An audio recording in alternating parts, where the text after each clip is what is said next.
What is happening?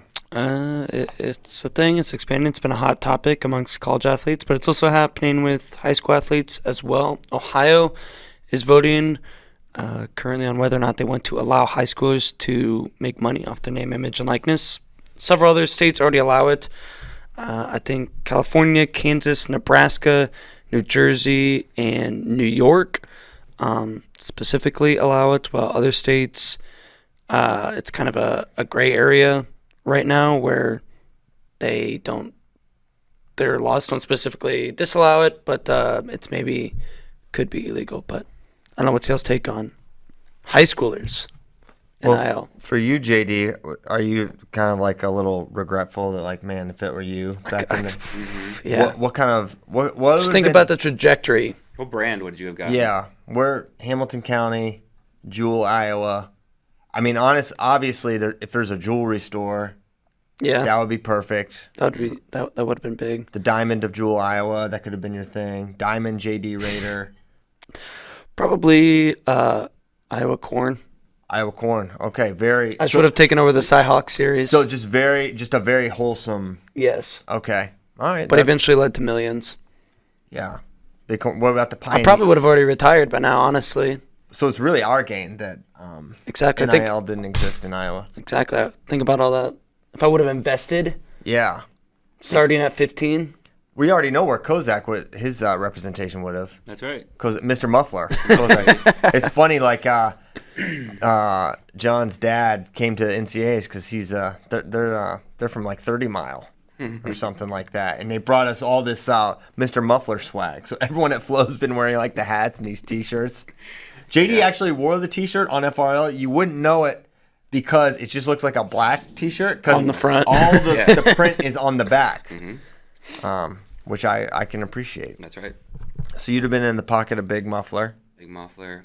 Yep. So many people about to move to Michigan to start doing business for their mufflers from Austin. Yeah, no doubt. No doubt. That's right. So yeah, I don't know. I'm curious. What would the impact on this for wrestling be? I would think minuscule, right? But for the hype, you think of someone like Bo Bassett in like 3-4 years, the potential, what that could mean. I think in high school, NIL will actually work out as it's somewhat intended to, in that businesses will actually be like, oh, maybe I can get a little bit of money by having this popular guy. The local hero. Exactly. Right now, by and large part, the biggest NIL stories we hear, it's not businesses being like, this is a smart business decision. It's it's individuals being like, I want my favorite team to do better. There was so much talk of the car dealerships. I really want to see these guys riding around in Nick Lee, he got the... Okay, Nick Lee's in. Right. Was it Dodge? I can't remember if it was like Dodge or Chevy. It's and he was in a local... Based on his Twitter, I'm sure it's an American car. He was in a commercial, like a state college Chevy commercial. Yeah, I think you look at it more as I remember that now. Yeah, it was a good commercial, right? Yeah. I think you look at it more as like the sponsorships between like Brutus, Scrap Life. They'll probably try to identify talent early in our sport and lock them down before they get really big. I think that's where you're going to see the impact. How much of a contract can you get with a high? How much can you lock up a? How long term can you lock up a high school kid? That would be one thing I'd be a little wary of. I'm not a lawyer. Not a lawyer. Fairly long though. Yeah, give it time. You could be. I do not. That would be one thing I'd be a little like, okay, well, you don't want. I'm not going to use a brand here, but a brand locking up a kid for 8 years for apparel, that'd be nuts. I bet it'll happen a lot in basketball. It already happens in basketball. That's what I was going to say. You see it in basketball, football, where it's like, oh, are they Adidas athlete, Nike athlete, whatever. That's where I think it's going to be. Probably that's where we'll see it the most in wrestling. Yeah. Well, it'll probably be a topic that's not majorly considered in wrestling, but I think we'll see it to an extent. I am, obviously the NIL thing is ever evolving, right? And sure it'll have different iterations. I don't really care if I think it's fine that Ohio and all these other states legalized it. I don't think there's any issue with it. I mean, there's there's nothing stopping child actors from, being in shows. I don't understand if you're good. I'm basically a floodgates guy. You're floodgates. Just you're a free market guy is what you are, JD. Right. That's right. Capitalism. It's not a bad thing. Okay. So capitalist JD is fine with it. Are you fine with it, Kozak? Yeah. I mean, I got kids, so I'm thinking. You're thinking NIL deals for your little ones? For all of them. So. All of them. Yeah, let's go. What is there any early interest? I mean, you have ties to the Hutto community, deep in the cheer community there. That's right. Yeah, my girls really like donuts. Okay. So, Round Rock Donuts. Round Rock Donuts would be a huge get. It would be good. That'd be big. We're keeping our options open. Whatever works out for us. Don't turn into a Britney Spears father. Never. No, because he lost control. You have to maintain control throughout. From the start. Yeah. That was his big mistake. You have to keep the conservatorship long term. So there's always lessons to be had. Okay, so that's a little NIL stuff. We'll talk more when Coach Bentley comes on here in 20 minutes or so. But it's freestyle season. We're doing leg laces. We're doing gut wrenches. We're learning the new rules. We got Kozak here, who is our freestyle expert, one of our freestyle experts, one of our many experts of international styles. We want to talk about one here. Here's the domestic kind of calendar. Here's how, what the Open means this year, because what the Open used to mean, it doesn't mean anymore. It has a little less gravity if you win the Open. But I also want to get to Kozak, and we can go tackle this in any order. What are the major rule changes, if any, for this upcoming freestyle season? Because I know there's one big one, but curious for any others. Yeah. So in-match rules, right? That's what we're talking? Yeah. Yeah, so there's kind of two big ones. The first is the shot clock, where it used to be if there was any score at all during the shot clock, then that would end. It would just be the score that happened to end the shot clock. That would be it. But now, if the person who's not on the shot clock scores, they can also get another point when that 30 seconds expires if the person on the shot clock doesn't. Does that make sense? I know that's kind of like a long or a complicated way to explain basically, if your opponent was on the shot clock, you really didn't have a lot of incentive to try to score there. You wanted to wait 30 seconds. So this does a good job of incentivizing both wrestlers to want to score the entire time. Right. Yeah. So then the other one is, and I think I like both of them because I think it increases scoring. So the other big one is they kind of changed the way things work out of bounds when it comes to getting a caution. So you used to see at the end of a match, if somebody was down by one, person who was down is pursuing, and it's called caution to one, or they get a step out. They just get 1 point for that. Now, if it's a clear caution and a clear step out, they'll get one for the step out, and then they'll get another one for caution. And so that could be, a big 2-point swing. And it kind of also works into the caution if somebody flees and gets a caution that avoids a takedown, they'll award 2 for that as well. So it kind of increases the incentive to stay in bounce rather than just to go out of bounds. So really what we see in folk style, what should be happening, right? People should be staying in bounds, but instead they get rewarded for going out of bounds. We're seeing that kind of rule set come into play in freestyle. Which I really like it. I think it's a good thing. It's good. The application will be everything for this. Yes. I can see some complicated scenarios and when the cautions are and aren't applied, but the spirit of it is in the right place. The spirit of it is stay in bounce. Stay in bounce. You're not going to have that subjectivity of, is it 1-1, or is it where they fling a takedown? Is a takedown imminent? Is it 2? So I think it's good. We could see some spooky calls. Yeah, it could get spooky. Like 125 finals, get a little spooky there. Yeah. Okay, so we'll be on the lookout for the spooky calls, but in the end, it's not a huge game changing calls. A little subtle tweaks. And I think they're good. I think it's funny the shot clock one is so obvious, but I don't remember ever talking about it with anyone as like. I mean, it is debatable because what is the potential negative of it? Guys on the shot clock will not shoot because they could give up a takedown and a step out and a shot clock point. Instead of once now you give up the takedown or a step out, it's like, I was going to give up that point anyway. Now it's like, no, I'm for sure only giving up one instead of risking giving up more. Yeah, but I think you're never. I think there's probably never a time you're more incentivized to try to score, though. I agree with you. I'm just saying I don't think it's obvious. Like, this wasn't obvious. Yeah. Yeah. That there is a potential negative. It's not 100% great. Yeah, I could see it. Even like you see guys get a lead and kind of shut down. Maybe like another free point gives like, okay, they get a takedown when the other guy's on the shot clock, and then they get one more, so then they're up 3-0.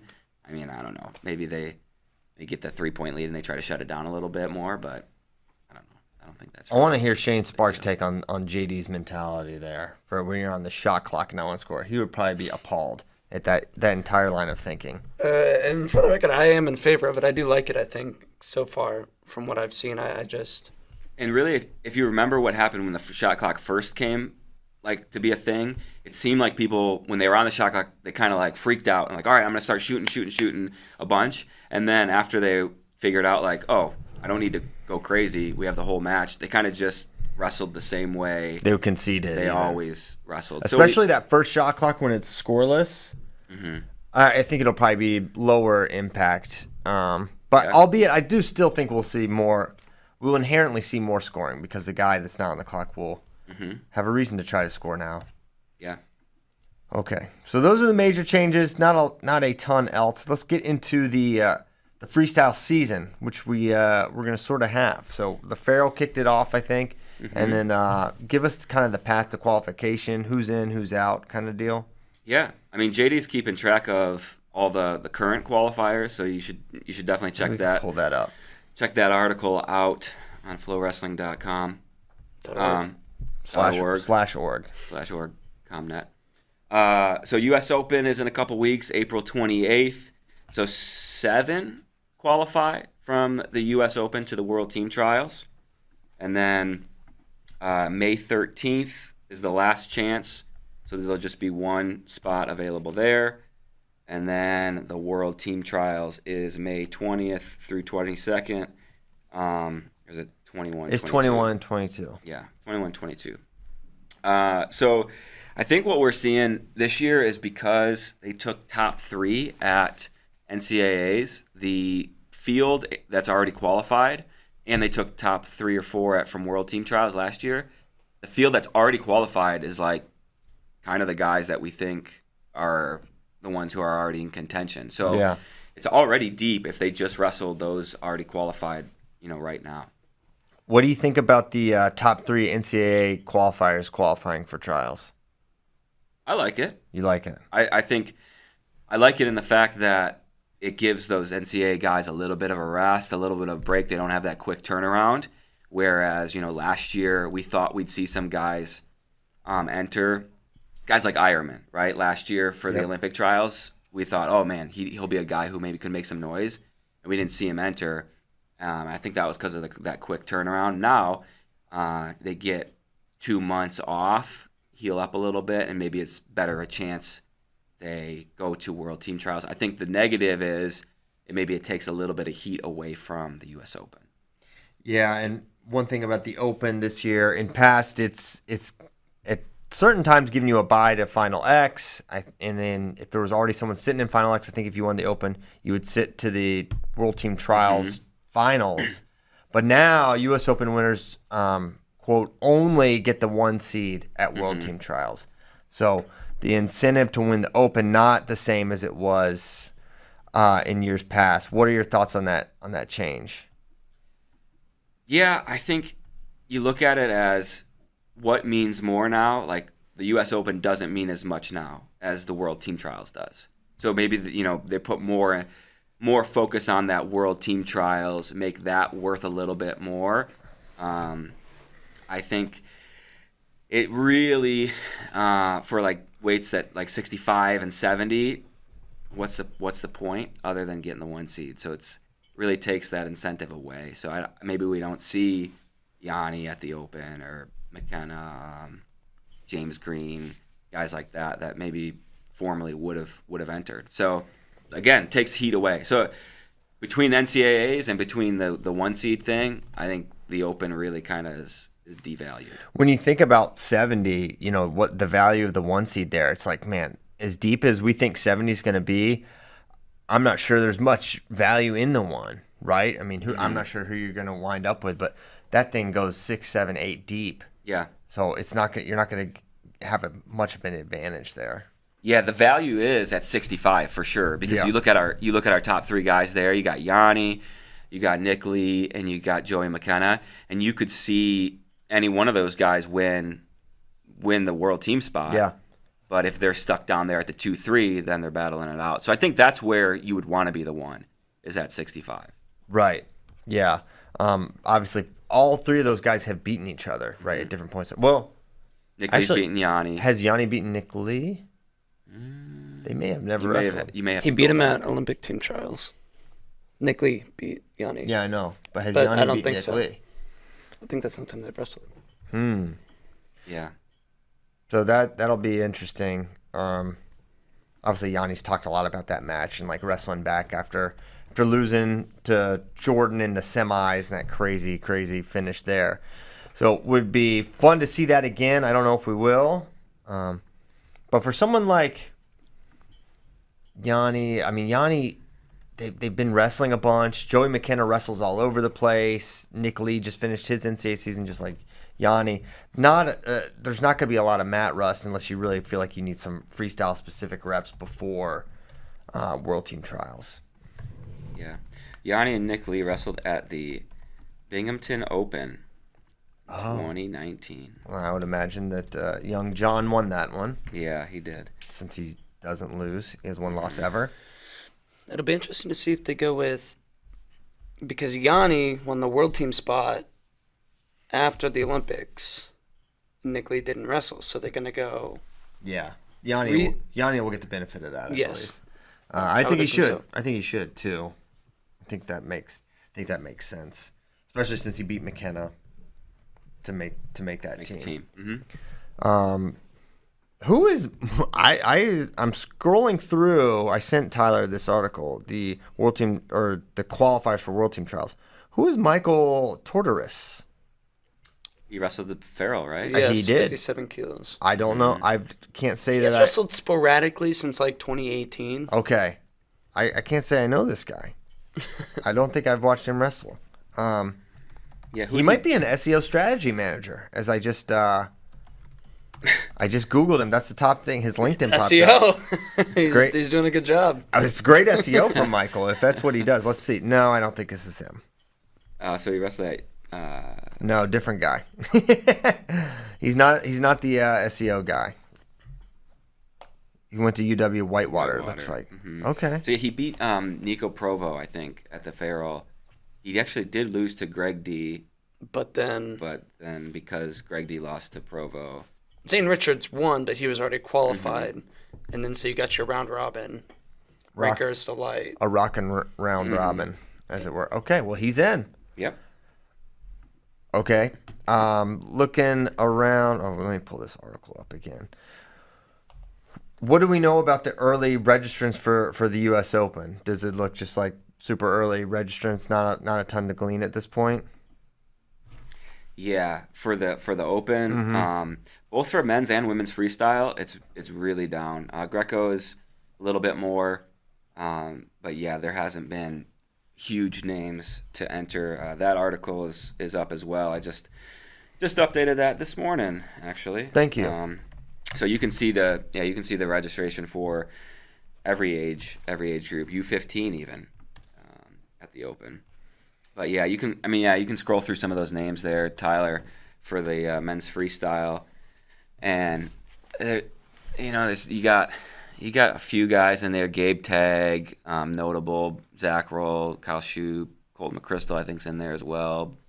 But no big names. You look at there's Tommy Gant, but Pantelio I think still has to qualify, so I'm sure he'll be in there. People forget it was Vegas 2019 when Gabe Tagg pinned RBY. People forget. Not on this show because you bring it up all the time. Mm-hmm. I think you're getting paid by the Tagg family to keep dropping that result. Yeah. that come up on air? Was that just in the office? No, we talked about it on FRL Was that? with Ben. Yes, last week. I'm almost positive. I thought that was just in the office. Yeah, I think JD has a side hustle going. He gets a little cash every time he brings up a Gabe Tag stuff. Yeah. It's fine. You know, do you, young blood? Do we think? Is there any chance we see Carr test the waters at 70? Or is that crazy? Because he hasn't. Mm-hmm. He's traditionally gone 74, and I thought he was like on the big side for 157, but 74 is not too far, or 70 is not too far off. I wonder if there's any chance he heads down. I think that's. I mean, if he really wants to make a world team, that's what he should do. Yeah.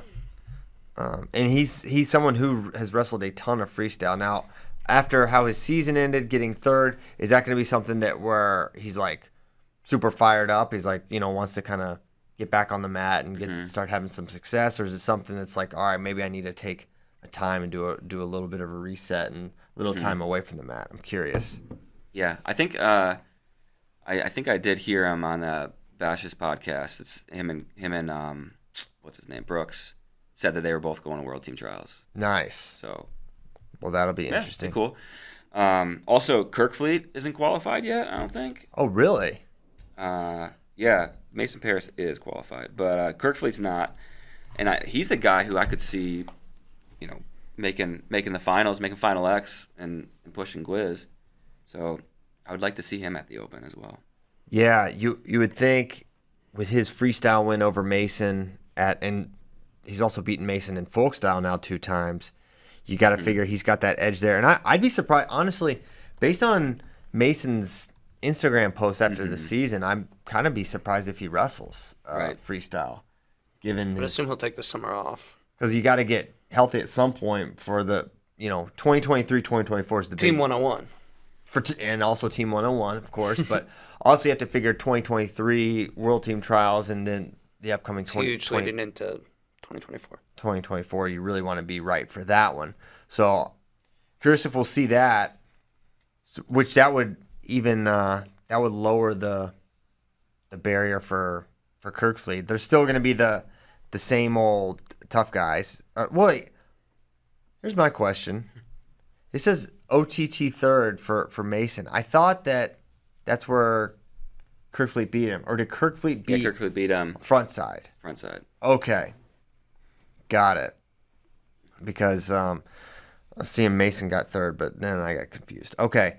Guys like Don Bradley, Hayden Zillmer, Anthony Nelson, Tony Nelson, Colton Schultz. I'm curious if we'll see him do freestyle. I would assume he'll just do Greco, but maybe. Yeah, I think he should do Greco. I mean, he was literally going overseas during folk style season for Greco. Yeah.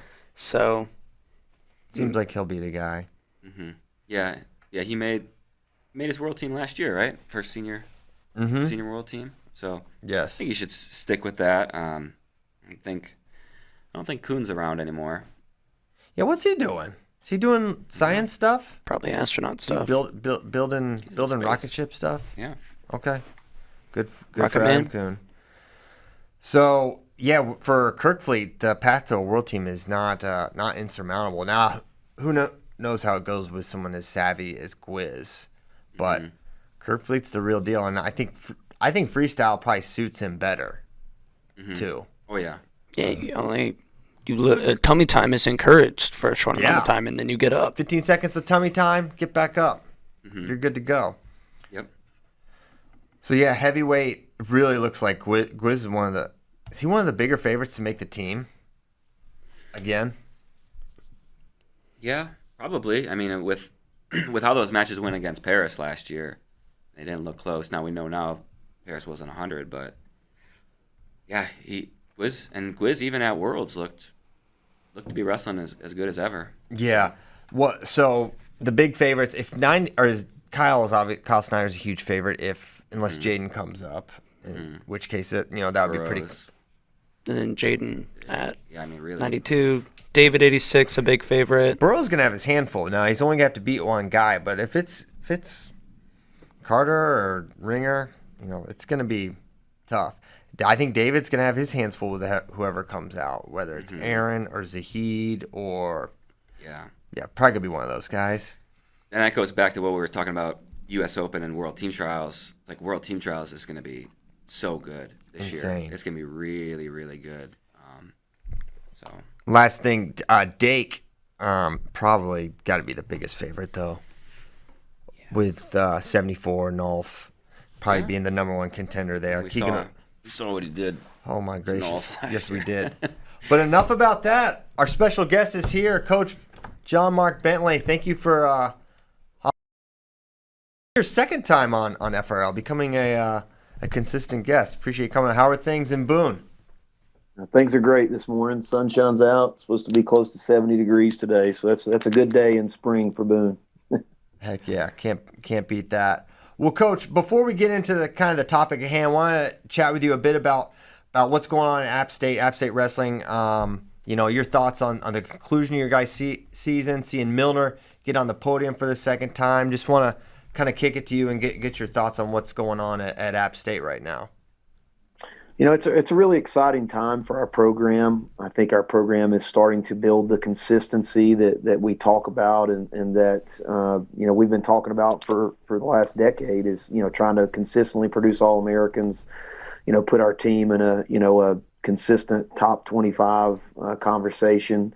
And I think that's something we've been able to do. And just if you look at the success our program's had over the last 6-7 years and the consistency with which we've been able to do it, you look at our home dual meet crowds in Varsity Gym where we're packing out our home venue and continuing to increase fan attendance and alumni support and those kind of things. I think just shows the growth and the strength of our overall program. And honestly, I think that there's a lot brighter things coming, here in the upcoming years. How important is it to have a guy, a stud like Milner on your team that is so reliable, consistent all year for really a couple seasons straight now, being so good? How important is that for the team culture? Oh, it's really important, and I think not only to mention that Jonathan's a phenomenal wrestler, but I think also just kind of the way he leads. He's very bought into the program and our core beliefs and our team culture, and as a really good wrestler in your program, if they're bought into those core beliefs and team culture, that's really what makes a difference, because that's what feeds and permeates through the rest of the program and the other wrestlers. And I think he's obviously the most recent All-American, but I think we've been consistently having All-Americans here for the last decade, and I think that's something that a lot of recruits are taking note of, and a lot of our donors are getting excited and want us to want to see that continue growing to where we're having continued success and multiple All-Americans and have our first national champ. Do you expect Milner to return next year? I know he has an extra year, but it would be I think it's maybe a 6th year or 5th year. Yeah, he definitely has a COVID year left, and we've had some conversations over the last couple of weeks since the NCAA's, and he's going to make an announcement at the end of this week. And I'm not going to steal his thunder. I'll let him make that announcement. But we're in conversations. He does have 1 year left. Outstanding. Well, cool. We'll look forward to that update from Milner. But getting to the topic at hand, Coach. Starting with RTCs. The MAC and the SoCon were kind of driving forces behind some RTC legislation to kind of limit some of the scope of the athletes that can take advantage of it, et cetera. It certainly started a conversation within wrestling about RTCs, good, bad, or indifferent. Just wanted your perspective on it. I know I kind of understand the conference's perspective, but curious for yours, Coach. Yeah, I mean, obviously I have a perspective of my own, and I'm not sure. I mean, I've read the legislation. I don't think all that proposal came from the Southern Conference. I think there were bits and pieces that were kind of mingled in with maybe some proposals of the MACs. But honestly, it's not been something that we've discussed a lot in the conference within the last 12 months. But my own personal belief is obviously we have an RTC here now because I think that you have to have one, to be relevant in the recruiting process now. That's one of the first things that all recruits and their parents want to know if you have an RTC. my personal opinion is that they've gotten a little out of control. I think we've got to rein in some kind of regulations, because essentially it's becoming, quite the challenge, because now it's just allowing teams to use their RTC to do things that are outside of NCAA regulations. And really right now the RTCs are not really that regulated. And so, I think that's where the challenge comes. I think personally for me, being at a mid-major, it's another challenge, because it's, already the amount of money that we have to raise to support our team and our current program here is, you add on top of that an RTC, and it just really, it's a really a large hill to climb. And, I think I'd heard, I haven't really followed a lot of the conversation, but I've heard, comments being made that, smaller schools, if, they're just lazy, if they're not,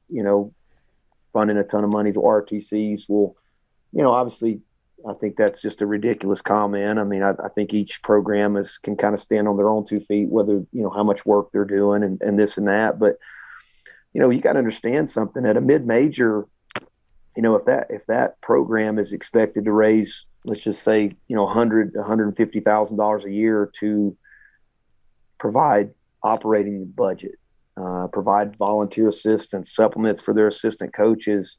When you look at that number, and then you couple that on top of that, trying to raise money for scholarships, and then you have the current needs of your program, and then now this RTC expectation just to try to keep up and remain relevant is added on top of that. I think it's just it's just an uneducated opinion if you just randomly say, well, the smaller schools, they're just lazy, because a lot of those schools, that have these RTCs that are, talking about $1 million endowments and stuff, they're not having to worry about raising money for their operating budget or their, just scholarships, just the things that they take for granted that are provided to them.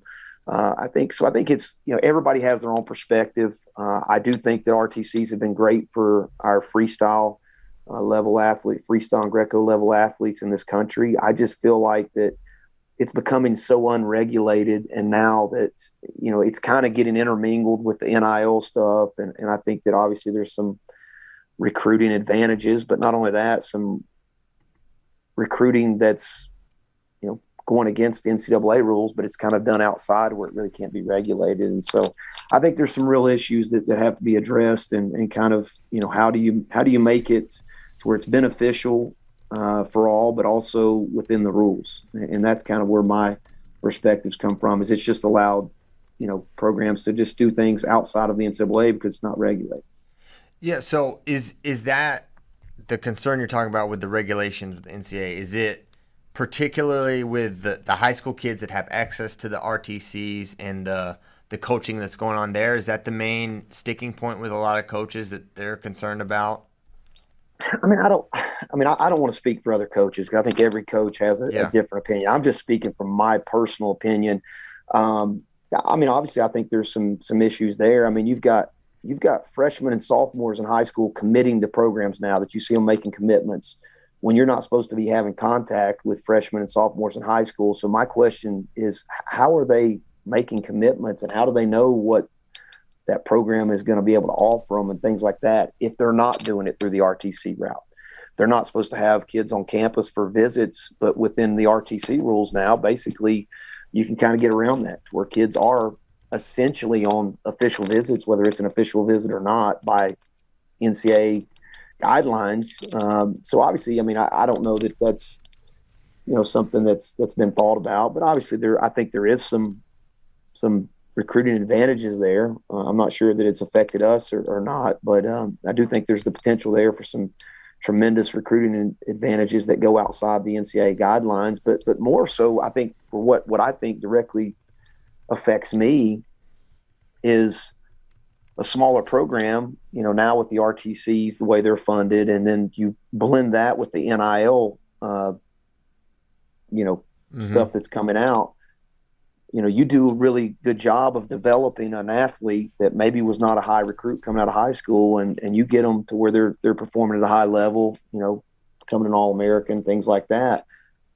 Now those RTCs and with the NIL legislation, basically you see it. I mean, and I think you can see it just in, the last 2 weeks is athletes are going to different schools, and there's rumblings, and I don't know what's true and what's not true of, $200,000 deals to get athletes to move to other programs. I don't know that that's, something that's maybe we didn't know how that was going to all play out. But I think it poses a real challenge. I mean, like, where I see it really hurting smaller schools is you do a really good job developing talent, and you get a guy to a certain point, and then he's being recruited by other programs. And if you can't match what they're offering him, probably going to lose him. And I don't know if that's where we want to go as a sport. I mean, maybe some people think that may be where we want to go as a sport, but I know that we only have 77 Division I programs right now. And if you have the mindset that the mid-majors really don't matter because they're not driving the needle, then we'll probably soon be down to 40 or 50 programs. And eventually, if you don't have anything but P5s, is it even an NCAA sport?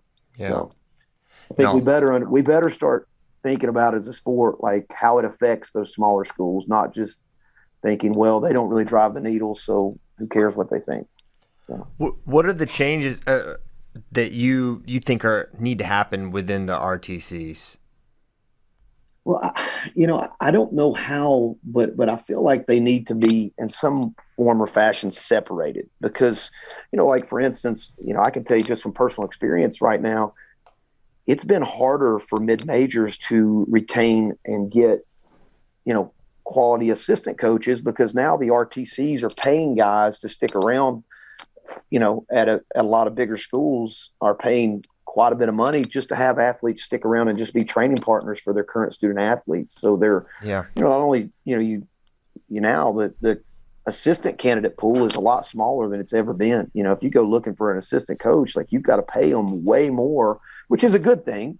But there's just so many RTCs that are keeping guys around through the RTC to just be training partners. And those guys may or may not even be training necessarily to try to make a world or an Olympic team. So I think that's been a challenge that I've seen. It's like, athletes can now stick around and make a lot of money just being training partners, which has really hurt the amount of, candidates in the assistant coaches pools for smaller programs. So do you think, do you still think there should be, so you're talking about like a little bit of separation, but do you think, do you think the move to local sports clubs is the move for RTCs, changing that and no longer having any sort of on-campus affiliation? Is that something you think would be helpful? Or do you not think it has to be that much of a shift?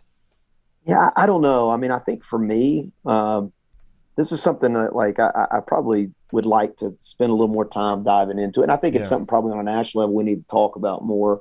But I mean, honestly, most of the stuff that can be done at a local sports club would it still allow, some of the stuff that's going on at RTCs right now to happen. But what I see is like, if there's, I guess, where is the balance at? Because if you take the RTCs off the college campuses, I know the biggest concern is the money's not going to follow. I think there's no question about it. Like that, a lot of these big RTCs have raised a ton of money because they know that it directly affects the college program. Right. In my opinion, and again, this is just my opinion, I'm not speaking for anyone else, but I don't think that you have multi-million-dollar endowments if that's not connected with that college program. Because a lot of those donors want to see national titles for that college program, even more so than they want to see those Olympic-level athletes that are training in the RTC get gold, bronze, silver at the world Olympic level. And that's just my opinion. Somebody might disagree with me, but I think that that's the case. And I'm sure USA Wrestling wants the RTCs to stay on college campuses because it's a tremendous amount of funding, and you're keeping athletes, training and competing longer. So I get why they want to keep them on college campuses. I just, where do you find the balance of, now essentially having 4 coaches and 9.9 scholarships is really not the thing if now you have an RTC, in my opinion. Like now you have a lot more resources than 4 coaches and 9.9 scholarships. And so I think that's how do we address that as a sport? I mean, how do you address it? And I think it's not just our sport, but this NIL legislation is going to be, hard to navigate for a lot of sports. I just really see it. I mean, it's just crazy right now. For your program, how much NIL conversation has been had? I know as far as talking with the athletes and whatever, there's a lot of restrictions around what you're able to do, but how much of it is trickling down into your guys' program?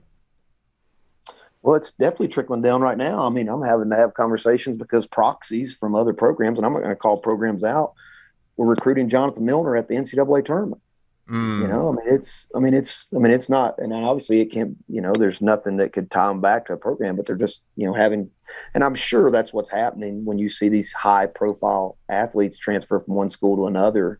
It might not be directly from the coaching staff, but their proxies are already, getting in those athletes' ears. And if, essentially you're going to have to be able to connect them with an NIL on your campus they can make money to keep them, and that's where it becomes really difficult. It's like, man, it's just uncharted waters. I mean, I think, we have, we're becoming to where we're having to become more involved and look at the NIL stuff, just because we may have to have it just to keep our athletes that we develop, which, that's a challenge when you're underfunded and you're recruiting athletes who are not the top athletes in high school, and you do a really good job developing them. Right. Now you have to recruit them again, and you have to find money for them just to keep them, and so that's the challenge, and I'm not sure if you're the common wrestling fan that you kind of see that perspective, and so that's a challenge. But yeah, I mean, we're having to have conversations right now because, there's programs that have proxies that are already promising, money to athletes to transfer, once you've kind of put them on the national radar. So one of my questions, and one thing I've noticed just kind of since I've really started following the recruiting and the NCAA legislation, all that stuff, is there's so much talk about the programs that they skirt around the rules and they do this and they do that. But when push comes to shove and no one really wants to ever say it, like the coaches will kind of like allude to it, or what do you think that is? What is it about that people are just like a little reserved to put it out there? Because it seems like it never really comes to a head because it's kind of kept like, well, that's just kind of how it is. Well, I think that obviously having proxies that are doing a lot of the talking to the student athletes, it's like hard to ever pinpoint. And it's like, how would you ever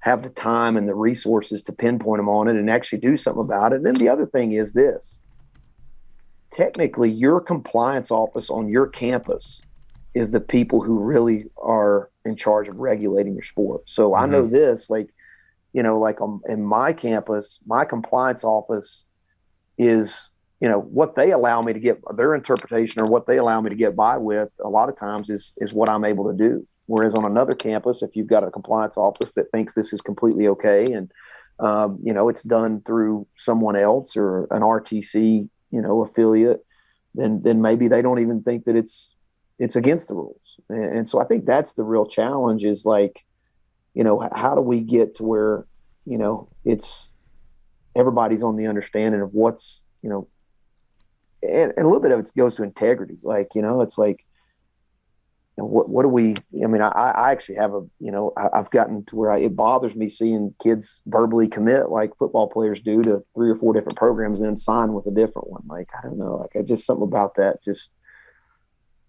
I'm not sure if that's the direction I would like to see our sport go, but it seems it's going more and more that direction. But yeah, I don't know. I guess it's kind of, how does a coach, like I said, make I think that's probably why they don't talk about it. They don't want to make a statement publicly that they can't gather enough evidence to do anything about. Right. It's just almost not worth the fight. So how does that work for John? Is that literally someone in the middle of NCAAs is having a conversation with him, or is it cell phone communication? Reaching out to people that they know are in contact with him, people that are close to him, finding out, would he be interested in this? Would he be interested in that? We might have this for him. Man. I don't think it was directly through him, but it's happening. Trust me, it's happening. And it's not just happening to my athletes, it's happening to a lot of athletes. Yeah.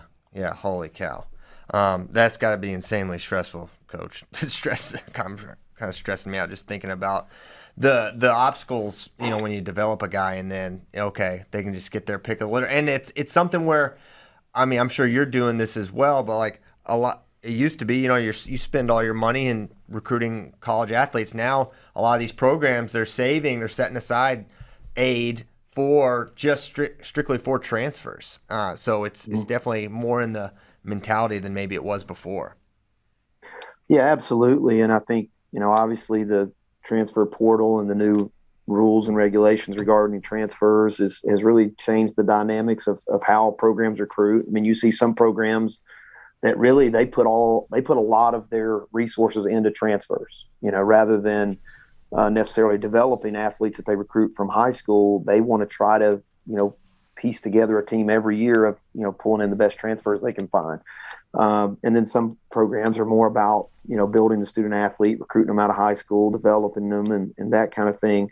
But it's definitely changed the dynamic. It's really, changed the dynamic. And I think it's obviously something that in the combination of the RTC and the NIL with the transfer rules, man, it's a real challenge. And it is.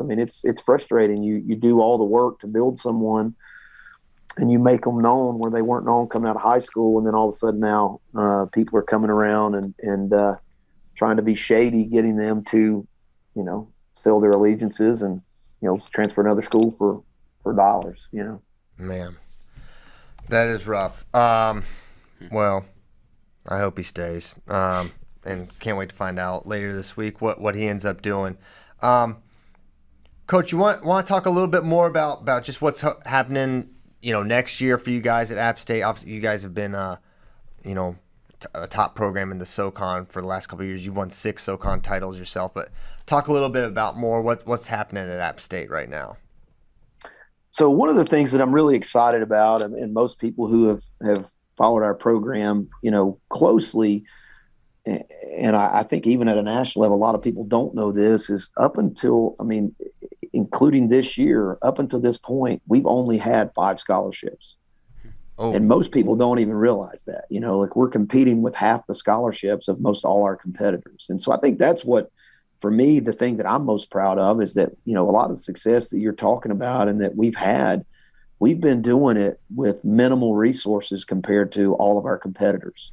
And one of the things I'm excited about, we're going to get some scholarship increases here over the next couple of years to where we're going to start climbing closer to being fully funded. And so for this next year, we're going to have an additional couple of scholarships that our administration's giving us. And so that's a big deal. When you're looking at adding 2 more scholarships, that's going to obviously help the talent level in our room and our ability to go out and keep, recruiting young men that can buy into our culture and fit into our program. And, obviously I think will help us continue to try to strive to achieve new heights. And that's the thing I'm most excited about. One of the things that I've talked about for the last couple of years is my biggest challenge has been scholarships.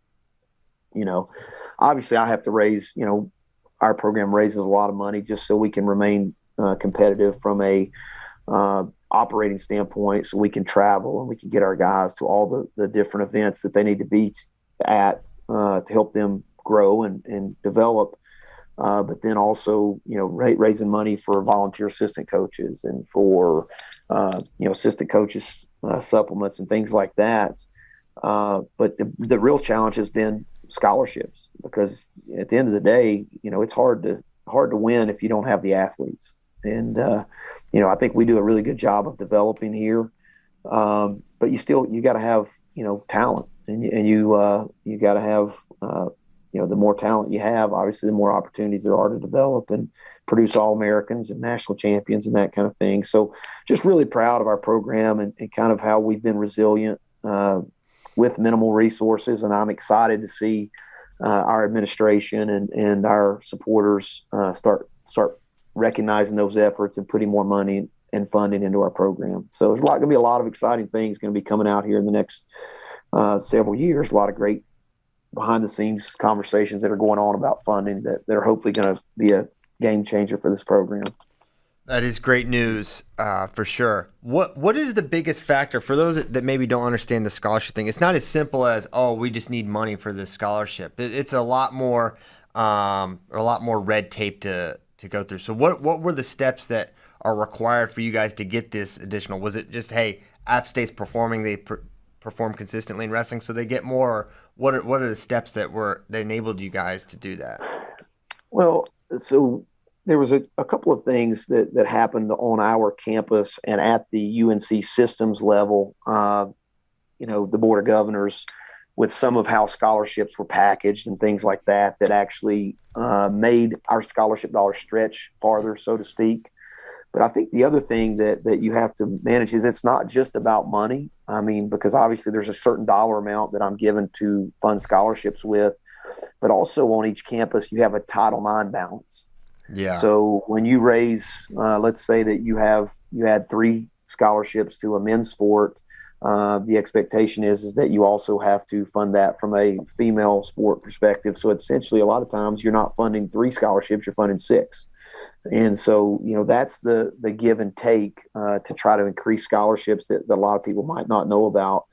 And even, COVID, I think obviously the, COVID couple of years that everybody was dealing with COVID really hurt a lot of athletics departments. I mean, you saw programs being dropped across the nation, and even here at Appalachian State, there were 3 men's sports that were dropped during COVID. Thankfully, wrestling was not one of them. But that's, obviously the amount of funding that each athletics department was depending on each year from, ticket sales for football games, basketball games, wrestling matches, stuff like that obviously played a factor. And so, even for me personally, our summer camps are some of the biggest in the country. And, we have a great camp system, but during COVID, we had 2 summers without camps. And so that affected funding for my program for volunteer assistant coaches supplements, things like that, and even money that goes toward our operating budget. So, there's a lot of give and take, but just on the scholarship piece alone, it's not just on the financial side of things, but you're also at the same time having to figure out how to balance it from a gender equity standpoint. Yeah, 100%. Well, exciting stuff. You guys having camps this summer? Yeah, we're wide open for the first time since COVID. We're going to have wide open camps this summer. Registrations are already going great. If you're out there and you're a high school wrestler or a high school coach and you're interested in some of the best camp systems in the country, give App State Wrestling a look. You can go to our camp website. It's www.appstatewrestlingcamps.com. And it's got all the information about all the different camps we offer. And, we expect to have, be back in full force and really excited to get our camps going again this summer. That's awesome. Get your teams. Hey, there are worse places to be than Boone, North Carolina. I can tell you that right now. Yeah, and we have teams that come to our camp from all over the country. I mean, we've had teams from as far away as Oregon, Oklahoma, Texas, Louisiana, all the way up north to New York, Connecticut, Midwest, Ohio, Pennsylvania. I mean, we have teams from all over the country that come to our team camps, and so we have a great reputation. And I think a lot of teams that come to our camps, they're repeat customers because they have such a great experience. That's awesome. Well, you can see the link there. Tyler put it up. JD will put the link to App State's camps in the show notes. Coach, one last question before you go. Our producer Tyler found this picture of your mascot, and he thinks it might be the coolest mascot in the country. Would you throw your support behind that? And what is your mascot's actual name? Okay, so obviously we're the Mountaineers, but our actual mascot's name is Yosef. And so Yosef, that's the name of our mascot, and that's what our booster club, that's what the Yosef Club is what it's called.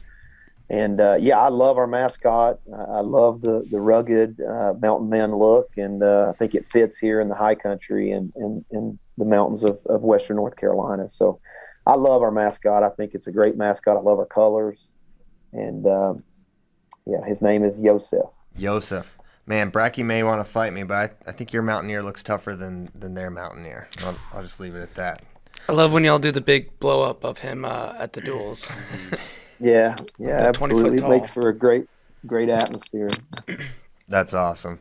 Well, Coach, man, I really appreciate you coming on. Do you have anything else before we let you get back to your day?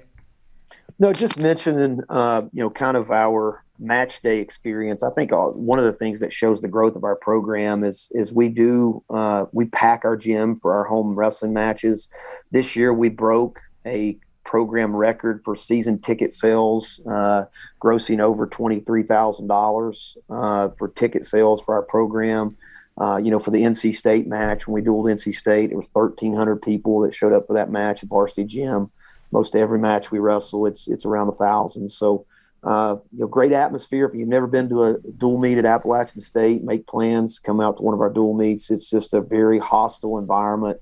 And even our opposing teams and coaches will tell you that it's a hard place to wrestle. You come to Varsity Gym, very knowledgeable and passionate fan base. So, a lot of great things going on in this program. I appreciate you guys giving me the time to talk about it. I'm excited about not only our program, I know we talked a lot about RTCs. We've got our RTC up and running and funding behind it, our nonprofit set up.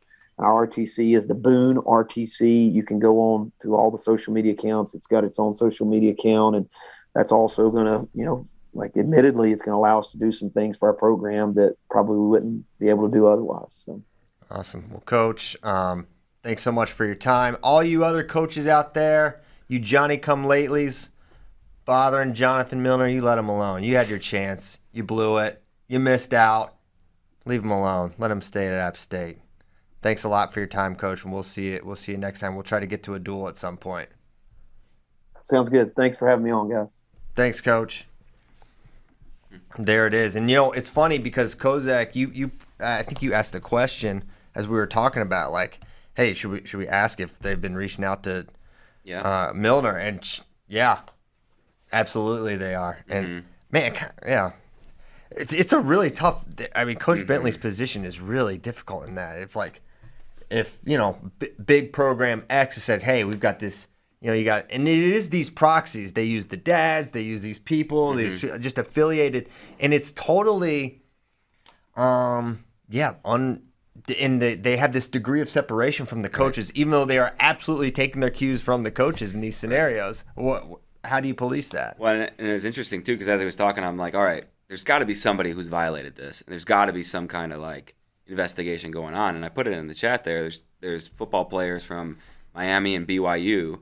Their NIL deals are getting investigated right now because the deals aren't supposed to be tied to attending the university. So, I mean, really, if they wanted to try to pursue it and turn them into some kind of compliance, I mean, that's totally against the rules, right? Yeah. And part of the problem is, I think, in wrestling is I don't think the NCAA really cares to look into it all that much. I mean, I mean, there have maybe been certainly there is some stuff going on in wrestling. There's violations. And I think every now and again you'll hear about some of the penalties, but you very rarely hear about it. So I think the general thought is the NCAA is not really interested in looking into this all that much. And they've probably got their hands full with the football and basketball enough as it is. And compliance is a weird thing. As Coach Bentley said, every school basically has different NCAA rules,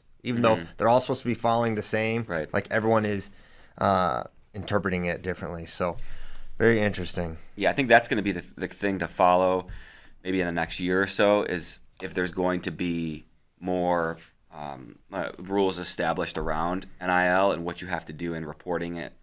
I think from my perspective, it would make a lot of sense if every NIL deal had to be made public, right? Because then you could see where the funds are coming from, what they're getting. I think that would make a lot of sense.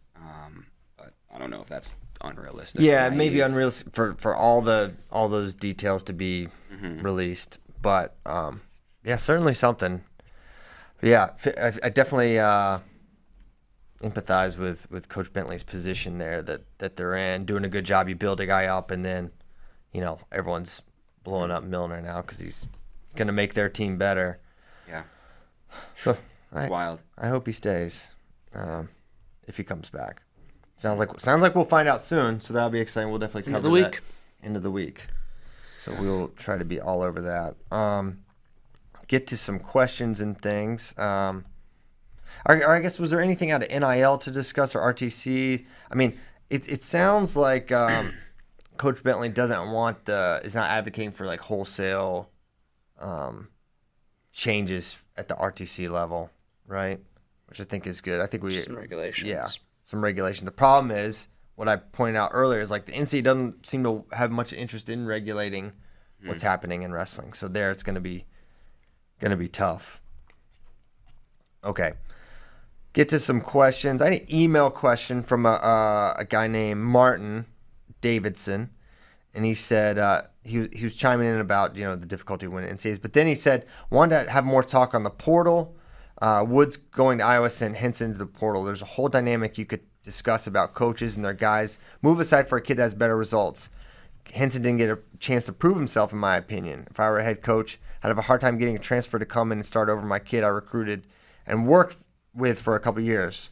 What's that say about you as a coach? I'd love to hear your perspective. Well, my thought on this is, and just pretend that I'm not talking about a Wyatt Henson situation or any situation in particular. I think when they say recruited over a guy, it's like, man, your job is to get good wrestlers on your team, right? The best team possible. Yeah, that is your job. And I think you could say someone like Wyatt Henson hasn't had a chance to prove their shot. But at the same time, nobody is more aware of what that guy is probably going to bring next year than the coaching staff. So it's not just how did he perform in opens? What are you seeing every day? What is the thing? And you're like, okay, well, I know what Real Woods can do. And I see what Recruit X, this guy, just taking Henson out of it because I'm not speaking any specifics other than these coaches know what these guys got. They know what they're going to bring. They know who's going to be a monster and they know who's whatever, right? So I think they know what's in the room. Mm-hmm. They know they can approximate the production, especially at these high-level programs. They know what the future All-Americans, national champions look like in general. And then there is also the chance that, like, hey, yeah, you make a mistake here. But I think in general, they know what they're doing here, and they're calculated, and they're not going to get someone out of their program that they think is going to be winning national titles for them eventually.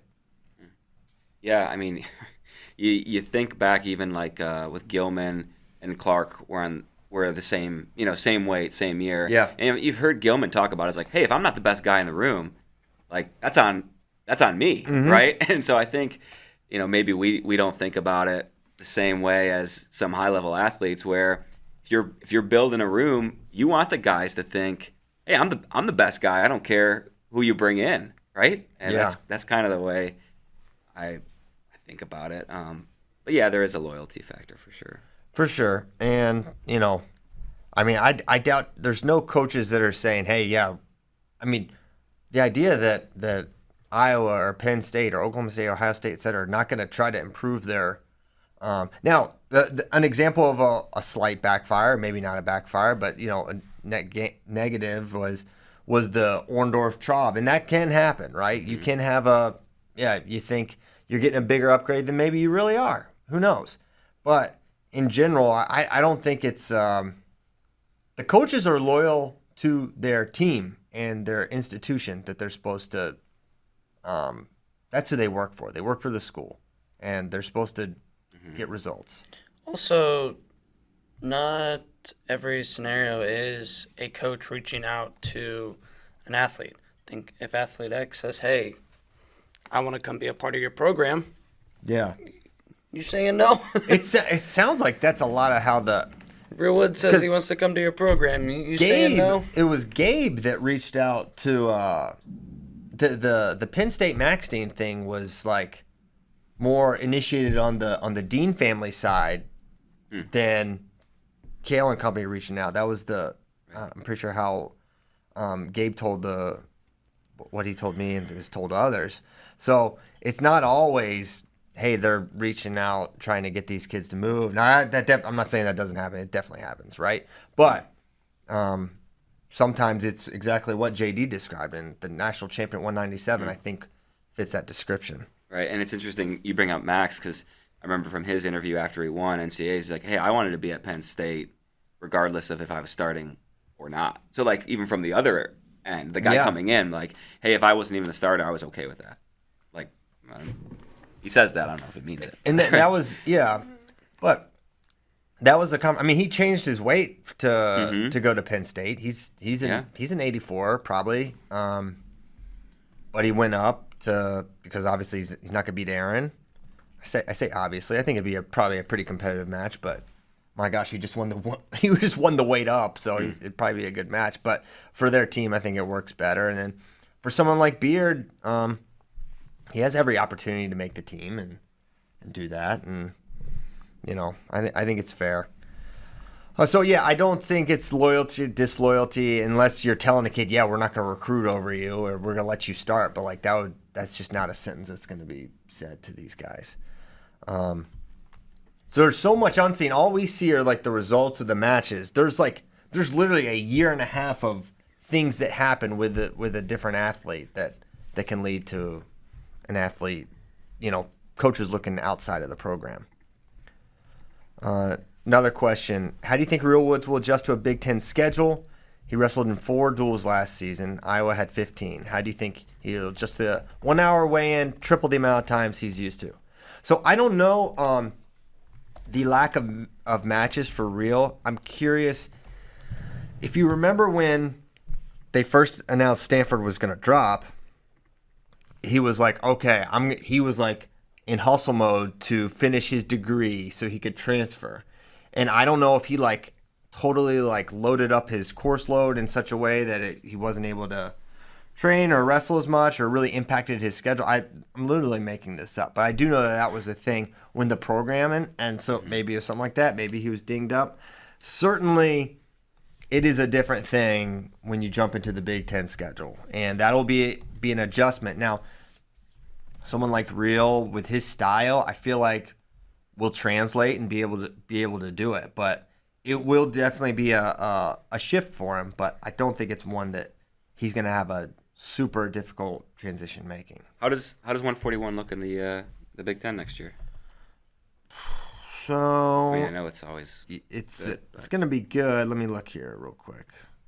Because Nick Lee's gone, Ironman's gone, Sebastian Rivera's gone, Leach is gone. So 41 loses Lee, adds Bo Bartlett probably. It loses Ironman, adds Real Woods. I'm trying to pull it up. We're way too early. Here we are. Insanely early even. 141. It's not going to be great. So it's not I mean Berglund's going to be the number one guy probably coming into the season, or probably Real. And then so Berglund, Tal Shahar, D'Amelio, Zargo. I mean, this is it's a you could see Jesse Mendez in there, Bouzakis, depending on. Could. See, here's the thing: Mendez is not looking like a 41-pounder to me right now. I think he's going 61 this summer for juniors. That is 133-ish pounds, so that's telling. But I don't know. But so has not grown yet. Obviously, still will. But at this point, he doesn't look quite like a 41, which I thought he would be for sure at this point. But you never know how these kids are or aren't going to grow. But looking at 141, man, it's not going to be the murderer's row that like a 74 or in basically all the other weights typically are. So I think he'll be able to do it. Of note, Real Woods, speaking of Real Woods, he'll be on the Bader show like right after this show. So you could listen to that, and Bader can put him on the spot and say, hey. Name your proxies. No. I didn't mean about that. But yeah, talk proxies. Okay. Any other questions before we go? I think that's good. We can kick it to the rest that didn't make it. We thank you guys so much for tuning in on a Wednesday. Special thanks to Coach John Mark Bentley. Special boos to those programs sniffing around. The Johnny-come-latelys. You had your shot. 2018. You didn't have any pay Milner any mind then, so don't enter the chat now. Let him alone. Thank you guys so much. We'll be back tomorrow. Hope you guys have a great Wednesday. See you next time. Goodbye.